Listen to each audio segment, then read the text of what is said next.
مش كل باب مقفول بيكون وراه أمان. في بيوت أول ما بتدخلها تحس إن نفسك اتسحب، والحيطان بتبص عليك مش العكس. بيوت نامت فيها ناس كتيرة وصحيت تاني يوم ناقصة روح، وضحكتها اتحولت لصمت، وأسماء بتتقال بهمسات رغم إن أصحابها ماتوا من زمان. البيوت المسكونة مش حكاية فيها عفاريت بتطلع بالليل، ده مكان شرب الخوف وتشبع من الوجع، وبقت ترفض أي حد يعيش جواها. حكايتنا النهاردة مش للتسلية، دي تحذير. اسمع للنهاية، بس اوعى اوعى لو حسيت ان في حد واقف وراك ما تقولش.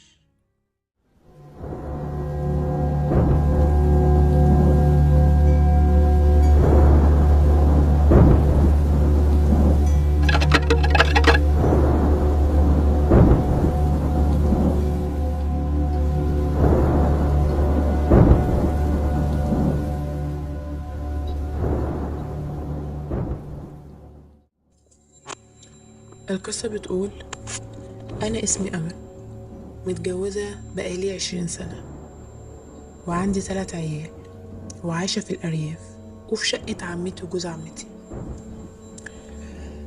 أنا عايشة معاهم في نفس البيت يعني.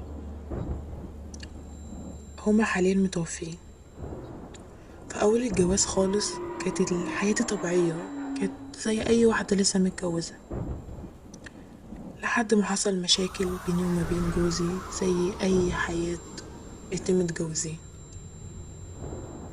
وشقتي عبارة عن 3 أوض وصالة، أوضة نوم، أوضة أطفال، أوضة أنتريه. فكان كل ما يحصل مشكلة بيني وما بين جوزي كنت أخش الأوضة دي أقعد أعيط بالساعات. كانت هي الملجأ الوحيد ليا، وأطلع وأخش أعيط وأطلع. كنت برتاح فيها جدا، كان فيها راحة رهيبة. وكانت الشقة ما فيهاش أي حاجة، كانت هادية جدا.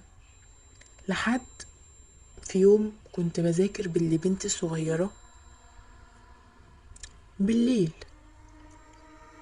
لقيت بنتي مرة واحدة لقيتها بتصرخ وبتقولي: الحق يا ماما، في حاجة خرجت من أوضة الأنتريه ودخلت أوضة النوم.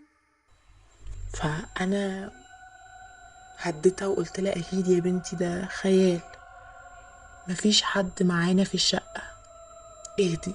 وأنا ضحكت وقلت أكيد ده خيال طفلة، وعدت الأمر وخلاص. وأنا بقى طالعة من أوضة بعد ما خلصت لها المذاكرة، أنا برضك شفت خيال عدى قدامي. فوقفت كده لحظة قلت أكيد ده بسبب كلام بنتي، وأكيد مفيش حاجة. قعدت أقنع نفسي إن أكيد مفيش حاجة، ده تهيؤات بسيطة. وعدت اليوم عادي عشان مخوفش نفسي وخوف عيالي، لحد بقى ما حصل لي موقف، وده اللي أثبت لي إن أنا مش عايشة في الشقة لوحدي، وإن في حد معايا. اليوم ده كنت في أوضة النوم بتاعتي، وكنت خلاص داخلة انام. وللعلم بس انا جوزي شغال حلاق في المحل اللي تحت البيت، وبيطلع من كل فترة وفترة كده بياخد حبة حاجات وهو نازل. واليوم ده انا قلت اخش انام شوية لحد ما يطلع. وانا بتقلب على السرير لقيت حد ملامحه شبه جوزي قوي، هي الملامح ما كانتش واضحة علشان كان في نور المطبخ، كان مدي إضاءة بسيطة جدا على وشه. فأنا قلت أكيد محدش هيخش عليا في أوضة النوم غير جوزي، غير عمتي، عيالي، مفيش حد غريب يعني. فأنا بقول له هو أنت عاوز حاجة؟ لقيته ما بيردش. فقررت نفس السؤال، هو أنت عاوز حاجة مني أقوم أعملها؟ لقيته خد بعضه ومشي. فقلت أكيد هو مش عاوز حاجة، لو كان عاوز حاجة كان قال لي. فكملت نومي. فبعدها صحيت، داخله المطبخ لقيته بيفتح باب الشقة. فلقيته داخل كده كأنه ما طلعش الشقة من ساعة ما نزل، اللي هو طالع يطلب مني حاجات لسه هعملها له. فبقول له هو انت ليه ما خلتنيش اعمل لك الحاجات ديت لما كنت واقف على قدامي على السرير؟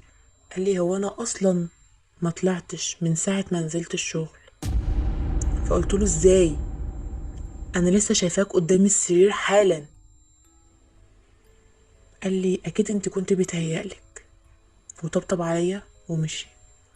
انا فضلت واقفة اللي هو انا مش عارفة، اللي هو مش للدرجة دي اشوف خيال، اكيد ده بيتهيألي، بس اشوف حد شبه جوزي وواقف قدامي كنت هتجن. بعديها بكام يوم كنت بروق الشقة. انا من النوع اللي بحب قوي اروق بالليل في الهدوء لما بعد ما بنايم عيالي وكده.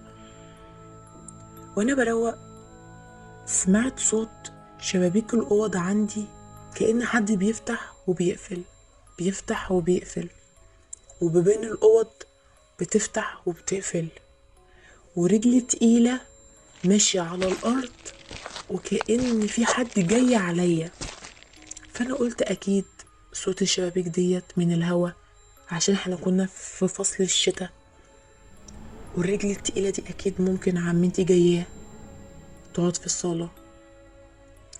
ففضلت واقفة عشان استنى ان حد يجي، محدش بيجي. فدخلت جريت على عمتي بقول لها عمتي هو انتي طلعتي من الأوضة؟ لقيتها بتقولي لا يا بنتي، انا ما سمعتش حاجه. هو في حاجه؟ انا اول ما سمعت كده انصدمت، مش عارفة ارد عليها. فلقيتها بتقولي هو في حاجة؟ قلت لها لا مفيش، وخدت بعضي ومشيت. صحيت تاني يوم داخلة على أوضة عمتي عشان اديلها الفطار، لقيتها بتقولي هو في حاجه؟ انت ما كنتش طبيعيه امبارح. فقلت لها في حاجات يا عمتي بتحصل معايا من فترة ومش لاقيه لها اي تفسير. قالت لي احكي يا بنتي، في ايه؟ وفجأة عمتي اتضح ان هي